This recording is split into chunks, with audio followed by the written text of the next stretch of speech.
বইগুলোতে আসলে কি আছে, এতদিন যে তকমা দেওয়া হয়েছে আসলে কি এটা কতটুকু সত্য কিংবা কতটুকু মিথ্যা, তা মানুষ এখন নিজেই বুঝতে পারতেছে। মানুষ এখন সচেতন হয়েছে, মানুষ এখন আর আগের মতো কোনো প্রপাগান্ডায় বিশ্বাস করে না। মানুষ এখন সত্যকে জানতে শুরু করেছে। এটা সত্যকে জানার জন্য, ছাত্র শিবিরকে জানার জন্য এমন এমন একটা আয়োজনে মানে সবাইকে আমার পক্ষ থেকে আমন্ত্রণ রইল।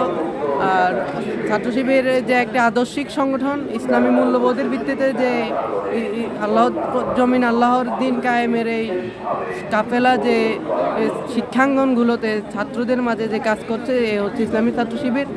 শুধুমাত্র সাময়িক কোনো উদ্দেশ্য হাসিল কিংবা যারা বলে জঙ্গি কিংবা বিভিন্ন ধরনের তকমা দেয়, এগুলো আসলে সম্পূর্ণ মিথ্যা প্রপাগান্ডা।